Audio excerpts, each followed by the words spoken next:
नमस्कार दोस्तों, ऑप्ट्यूसिस पे आप सभी का स्वागत है।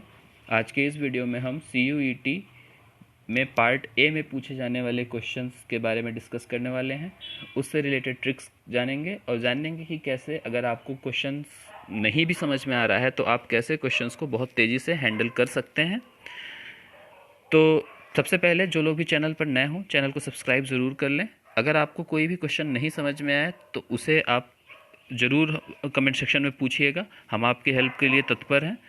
और चलिए शुरू करते हैं फिर वीडियो को। सबसे पहला क्वेश्चन देखते हैं। पहला क्वेश्चन बोलता है select the most suitable synonym for the word tact.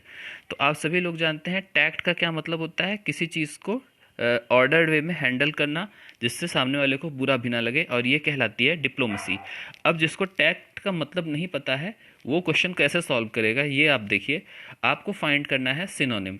तो जब सिनोनिम फाइंड करना है, इसका मतलब तीन वर्ड जो होंगे वो लगभग एक जैसे होंगे, एक ही वर्ड होगा जो डिफरेंट होगा।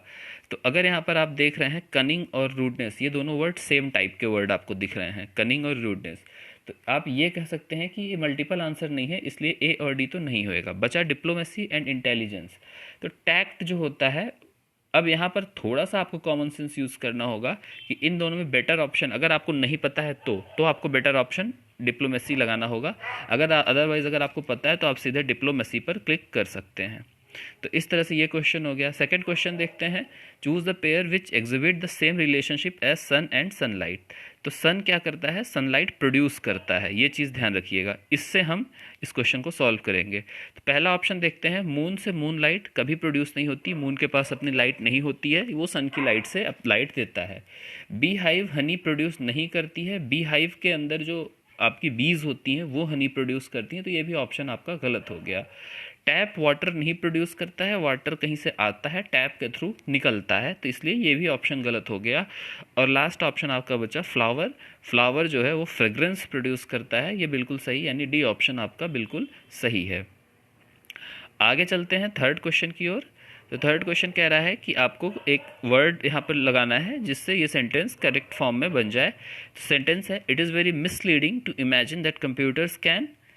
उसके बाद बहुत ही सिंपल सा है कि थिंक लाइक पीपल, या perorate like people, succeed like people, deal like people. तो जब आप इस क्वेश्चन को डील करेंगे, इस क्वेश्चन को सॉल्व करेंगे, तो ये सोचिए कि सबसे क्लोजेस्ट आप क्या आंसर कर सकते हैं। तो जैसे आप ये क्वेश्चन देखते हैं तो यहाँ पर क्या है, थिंक है, सक्सीड है, सक्सीड होगा नहीं, डील, पेरोरेट और थिंक, इसमें जब आप देखेंगे तो अक्सर आदमी आजकल हम लोग अगर बात करते हैं तो हम ये बात करते हैं कि क्या टेक्नोलॉजी ह्यूमन की तरह थिंक कर सकती हैं, तो इसलिए क्लोजेस्ट ऑप्शन ये थिंक ही है, इसको आप करेक्ट कर सकते हैं। फोर्थ क्वेश्चन देखते हैं। Soap is related to wash. साबुन से वॉश किया जाता है, ये सभी लोग जानते हैं। तो ब्रूम से क्या किया जाता है, क्लीन किया जाता है। तो क्लीन करने के लिए हम स्वीप करते हैं, सोप से हम वॉश करते हैं, ब्रूम से हम स्वीप करते हैं। एक्शन दिखा रहा है ये, सोप से वॉशिंग का एक्शन है, ब्रूम से स्वीपिंग का एक्शन है। तो ये 4 में सी ऑप्शन आपका सही होगा इस तरह से। चलिए नेक्स्ट क्वेश्चन की ओर आगे बढ़ते हैं।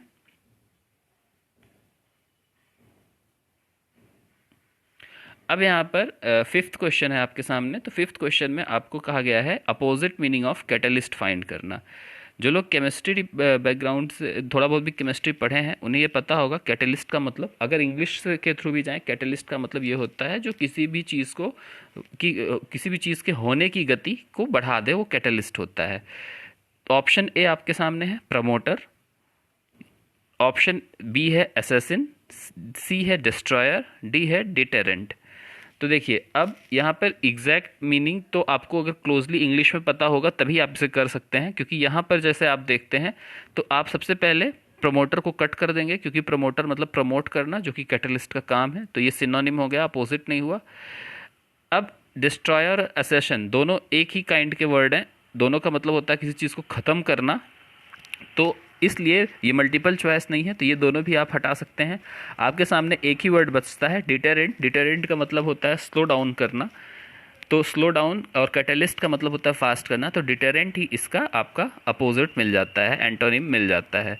आगे चलते हैं तो इसमें सिक्स्थ क्वेश्चन देखते हैं। Identify the part of the body with which the disease cataract is associated. तो आप सभी लोग जानते हैं कैटरेक्ट को हिंदी में बोलते हैं मोतियाबिंद, अगर आप सभी लोग को पता हो तो।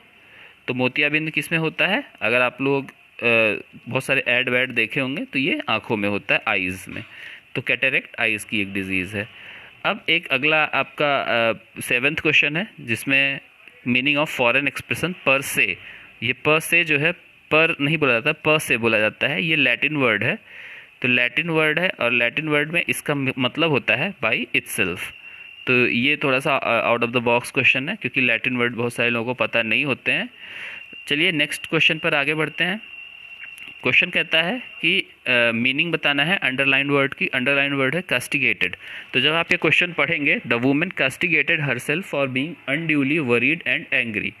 अब ये है कि बिना मतलब वो वुमेन वरी और एंग्री होने के कारण खुद को क्या करेगी? कट तो करेगी नहीं।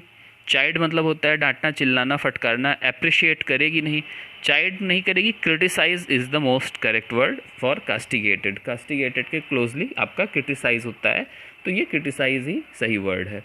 अगला क्वेश्चन देखते हैं। Identify the word which carries the meaning of following sentence. तो आपको एक वर्ड आइडेंटिफाई करना है जो इस सेंटेंस के बहुत ही क्लोजली हो। सेंटेंस क्या कहता है कि कोई चीज़ कनेक्टेड विद और रेलेवेंट टू समथिंग। कोई चीज़ कनेक्टेड हो या रेलेवेंट टू समथिंग हो, तो इसका मतलब क्या होगा? वो पर्टिनेंट होएगा। अगर कनेक्टेड है तो इनवैलिड होगा नहीं। लॉजिकल, एक लॉजिकल दिखाता है कि किसी लॉजिकल इलॉजिकल का कोई खैर मतलब नहीं है। पर्सपेक्टिव मतलब दृष्टिकोण होता है। पर्टिनेंट मतलब कनेक्शन होता है जो बहुत ही ऑर्डर्ड वे में होता है, जिसका कोई मतलब होता है, उसे पर्टिनेंट बोलते हैं। आगे बढ़ते हैं। आगे बढ़ते हैं तो क्वेश्चन आगे हमें 10th क्वेश्चन दिखता है यहाँ पर। Identify the word which carries the meaning of underline idiom. तो इडियम क्या है? Fair and square. As both parties were equally responsible for the damage they settle the bill for fair and square. तो fair and square का मतलब होता है आपका कि आप इक्वली और फेयरली इसको वो करिए, सेटल किया इन्होंने बिल को। तो आप ये क्या कह सकते हैं? एग्जैक्टली एंड फेयरली आप कह सकते हैं क्योंकि फेयर तरीके से किया, तो इस तरीके से इसका क्वेश्चन आंसर बी होगा। अगला जब हम सॉल्व करते हैं तो हम ये choose the current alternative that will continue the same pattern. ये पैटर्न में क्या आएगा ये देखना है। तो 20 था, 20 में से आपका 1 माइनस किया गया तो 19 बना। 19 में से फिर 2 माइनस किया गया, 17 बना। अब 17 में से 3 माइनस किया जाना चाहिए तो 14 बनेगा। तो ये सी ऑप्शन आपका करेक्ट है। आगे भी देख लीजिए इस सीरीज़ में 14 में से 4 माइनस किया गया तो यहाँ पर आपका 10 बना था, और 10 में से आपका 5 माइनस किया गया था तो आपका 5 बना था। यानी हमने सही तरीका पैटर्न पता किया, तो ये इसका ऑप्शन नंबर सी यानी 14 आंसर इसका सही है। बहुत ही आसान सा क्वेश्चन था। इसी तरीके से आगे बढ़ते हैं। तो लिखा हुआ है ट्रिपल को लिखते हैं इस तरीके से। तो ट्रिपल लिख लेते हैं हम सबसे पहले TRI। तो पहले TRI देख लेते हैं। T को लिख रहे हैं S, R को लिख रहे हैं Q, I को लिख रहे हैं H। T आता है इंग्लिश अल्फ़ाबेट में 20 नंबर पे, R आता है इंग्लिश अल्फ़ाबेट में 18 पे, I आता है 9 पे, S आता है 19 पे, ये आता है 17 पे, I आता है 8 पे। तो एक चीज़ तो हम देख रहे हैं कि अभी 3 वर्ड में मिला है कि इसका एक कम यहाँ पर लिखा जा रहा है, एक कम करके लिखा जा रहा है। आगे भी देख लेते हैं। TRIPPLE, तो ये भी देख लेते हैं। P को लिखा गया आपका O, इसको भी O, इसको K, इसको D। इस P का मतलब क्या है? ये 16 नंबर पे आता है अल्फ़ाबेट में, ये भी 16 पे आता है। L आपका 12 पे आता है, E आपका 5 पे आता है। तो इससे एक ये देखिए O15 K आपका आता है 11 पे, D आता है 4 पे। तो यहाँ पे आप साफ साफ देख ले रहे हैं कि सब जो है एक ओरिजिनल से एक नंबर कम करके आपको दिखाया जा रहा है। तो यही पैटर्न फॉलो करेंगे। अब इस क्वेश्चन को देखिए तेज़ी से करेंगे। तो तेज़ी से करने के लिए हम जब डिस्पोज को ऑब्जर्व करते हैं तो पहला वर्ड डी है, तो डी के पहले आता है सी। सी से केवल एक ही ऑप्शन दिया हुआ है, तो यानी 12th का ए पार्ट आपका सही है। आप बाकी इस वर्ड आप अल्फ़ाबेटिकली इस पर नंबर डाल सकते हैं और इससे एक एक कम करके आंसर नोट कर सकते हैं अगर आपको डिटेल जाना हो। बट आपको चूंकि एक मिल गया तो सीधे वहीं से टिक करके आप आगे बढ़िए, क्योंकि समय इन क्वेश्चन में बहुत ज़्यादा इंपॉर्टेंट होता है, टाइम को आपका बचाना। चलिए आगे बढ़ते हैं। अब 13 क्वेश्चन की ओर चलते हैं। 13 क्वेश्चन में certain code 3456 is written as rope. तो आप ये देखिए आर के लिए क्या यूज़ किया जा रहा है 3, ओ के लिए यूज़ किया जा रहा है 4, पी के लिए यूज़ किया जा रहा है 5, ई के लिए यूज़ किया जा रहा है 6। और यहाँ पर एप्पल में भी आप देख सकते हैं ए के लिए यूज़ किया जा रहा है 1, पी के लिए यूज़ किया जा रहा है 5, एल के लिए यूज़ किया जा रहा है 2, ई के लिए तो 6 है ही है, यहाँ पे 6 मैच कर गए, यानी सही चल रहा है मामला। अब अगर आपको लिखना है 5 4 6 3 1, तो 5 के लिए यूज़ किया जा रहा था पी, तो पी से एक ही ऑप्शन, दो ऑप्शन बन रहे थे सी और डी।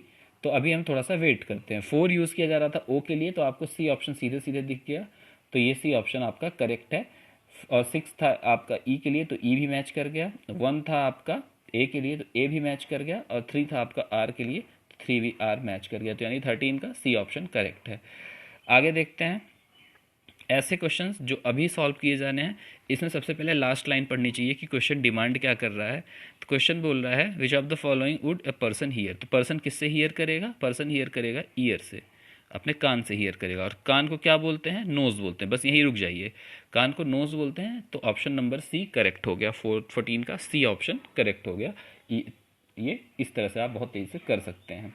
14 का सी हो गया। आगे बढ़ते हैं। A man said to a lady, एक आदमी ने लेडी से कहा योर मदर्स हस्बैंड, मतलब योर मदर्स हस्बैंड मतलब उस लेडी के फादर, उनकी सिस्टर इज़ माई आंट। तो यहाँ से आप देखिए, अगर मान लीजिए ये कोई मेल है, ये एक फ़ीमेल है, फीमेल की मदर, ठीक है, मदर के फादर, ऐसे करेंगे यहाँ पे फीमेल की मदर लिख लेंगे आप, मदर, और इनके हस्बैंड यानी एफ के फादर, इनके हस्बैंड यही होंगे फादर, इनकी सिस्टर, इसकी अगर आंट होती हैं, ठीक है, इसकी सिस्टर अगर इसकी आंट होती हैं, तो ये दोनों आपस में क्या हो जाएंगे? ये दोनों आपस में ब्रदर एंड सिस्टर हो जाएंगे, भाई बहन। तो इसलिए ऑप्शन नंबर डी आपका करेक्ट है। बहुत ही आसान सा क्वेश्चन था। अब आगे बढ़ते हैं क्वेश्चन नंबर 16 पे। ठीक ठाक क्वेश्चन है, मतलब उतना भी कठिन नहीं है। ए किसी काम को 16 डेज में करता है, ए और बी टुगेदर 8 डेज में करते हैं, तो 8 अलोन कितने दिन में करेगा? बहुत ही आसान। अगर ए एक काम को 16 डे में करता है, तो ए का एक दिन का काम कितना हो जाएगा? अगर हम ए की बात करें तो 1/16 हो जाएगा। और ए प्लस बी उसी काम को 8 डे में टुगेदर करते हैं, तो ए प्लस बी का 1 डे का वर्क कितना हो जाएगा? ये हो जाएगा 1/8। अब आप क्या करिए, बी का 1 डे का वर्क निकाल लीजिए। बी एक दिन में कितना काम करेगा? 1/8 में से 1/16 माइनस कर लीजिए। 1/8 माइनस 1/16, आपको आंसर क्या मिलेगा? 1/16 मिलेगा। तो बी कितने दिन में कंप्लीट कर सकता है? 16 डेज में कंप्लीट कर सकता है। बहुत ही सिंपल तरीके से आप आंसर इसका निकाल सकते हैं। देख के भी आंसर आप फाइंड कर सकते हैं अगर आपको आता हो। अब ये देखिए, ये question pure common sense based question है, बहुत ही आसान। CUET में पार्ट ए में चाहे कोई भी सब्जेक्ट हो, ऐसे ही ईजी क्वेश्चंस पूछे जाते हैं। आपको थोड़ा सा कॉमन सेंस यूज़ करना है और आप बहुत आसानी से आंसर दे सकते हैं। जैसे 17 क्वेश्चन अगर आप देखिए कि smallest number to be added in 1000 so that 45 divides the sum exactly. अब 45 दो नंबर से मिलकर बना है। अगर हम देखें तो 5 एंड 9, आप 3 भी कर सकते हैं, कोई दिक्कत नहीं है। पर 5 और 9 करने में हमें प्रॉफिट ये है कि हम 9 का डिविजिबिलिटी जानते हैं, हम 5 का डिविजिबिलिटी जानते हैं। तो अगर अभी इसमें 5 से डिवाइड होना है, तो लास्ट डिजिट पे 0 या 5 होना चाहिए। अब अगर आप चारों ऑप्शंस देखें तो चारों में 0 5 है। अगर आप ऐड करेंगे तो वो ये कंडीशन फुलफिल हो जाएगी। लेकिन 9 से डिवाइड होने के लिए क्या है कि सम जो है वो 9 से डिवाइड होना चाहिए। जितने भी वर्ड्स हैं, जितने भी आपके नंबर्स लिखे हैं उनका सम। 10 अगर आप ऐड करते हैं तो सम बनता है 2, ठीक है, तो इसलिए 10 बाहर हो जाता है। 20 आप ऐड करते हैं तो सम बनता है 3, इसलिए ये भी बाहर हो जाता है। 35 ऐड करते हैं तो सम बनता है आपका 9, ये टिकता है, ठीक है। 80 अगर आप ऐड करते हैं तो भी सम बनता है 9, तो ये भी आपका ऑप्शन बन सकता है सी और डी। लेकिन बात क्या बोल रहा है? स्मॉलेस्ट नंबर की बात कर रहा है, इसलिए स्मॉलेस्ट यहाँ पे 35 ही है। तो 35 आपका आंसर है, आप चेक कर सकते हैं। 35 ऐड करेंगे 1035, 45 से क्लियरली डिविजिबल है। अब देखिए अगला क्वेश्चन। ये सारे क्वेश्चन HCF निकालने को बोला है, इस बहुत ही बेसिक से क्वेश्चन हैं। तो HCF आप सभी निकालना जानते हैं। 3 5 5 6 लिखिए और उसके बाद 3 4 4 4 लिखिए और इसका HCF फाइंड करिए। आप देख रहे हैं सबसे पहले तो ये 2 से ही डिविजिबल हो रहा है, तो 2 से डिवाइड कर दीजिए। तो 1 7 7 8 आएगा, यहाँ 2 से डिवाइड करेंगे और ये 1 7 2 2 आएगा। अब देखिए यहाँ से आप कैसे देख सकते हैं, तो 2 से डिविजिबल हो गया, यानी जो भी आंसर होगा उस वो 2 का मल्टीपल होगा। अब इसमें दो ही ऑप्शन 2 के मल्टीपल दिख रहे हैं, 26 और 28। तो 26 उसके बाद 26 होता है 2 इंटू 13 और 28 होता है 2 इंटू 14 यानी 2 इंटू 2 इंटू 7। तो अगर एक और 2 से डिविजिबल हो जाए तो आंसर क्लियर हो जाएगा कि डी ही है, क्योंकि 2 बार 2 मिल गया और वो केवल डी में 28 में मिल रहा है। तो ये देखिए एक बार और 2 से डिविजिबल हो रहा है, 889 और 861 आ रहा है। तो यानी आंसर तो क्लियर हो गया कि ये डी पार्ट यानी 28 ही आंसर है। अब इसको और आप आगे जा सकते हैं, आप 7 से इसको कट करेंगे तो यहाँ पे आपको 127 और 123 मिलेगा, जो फर्दर नहीं डिविजिबल होगा, और इसको मल्टीप्लाई आप कर लेंगे तो आप पाएंगे कि इसका HCF क्या आ रहा है, सिंपल सा 28 आ रहा है। अभी आते हैं नेक्स्ट क्वेश्चन। ऐसे क्वेश्चन आपको टाइम को किल करने के लिए दिए जाते हैं। आप इसको ऐड करिए, आप दोनों ऐड करेंगे तो आपका क्या आएगा, आप ऐड करके देखिएगा, आपका आएगा 9240, 8614 हो जाता है, 112 हो जाएगा, 69 हो जाएगा, और इसको आप 28 से जब डिवाइड करेंगे तो आपका आंसर आना चाहिए 330। और यहाँ पर कोई ऑप्शन अवेलेबल नहीं है, तो none of these is the correct word. आप 0.16 का रूट निकालेंगे तो ये आता है 0.4। बहुत लोग 0.04 कर देते हैं, इससे बचिएगा, 0.4 he is the correct match. आगे बढ़ते हैं। अब ये कुछ जीके के क्वेश्चन है, बहुत ही आसान क्वेश्चन है। डीपेस्ट लेक हमेशा बैकाल है, इसको याद रखिए। लेक बैकाल डीपेस्ट लेक है वर्ल्ड में।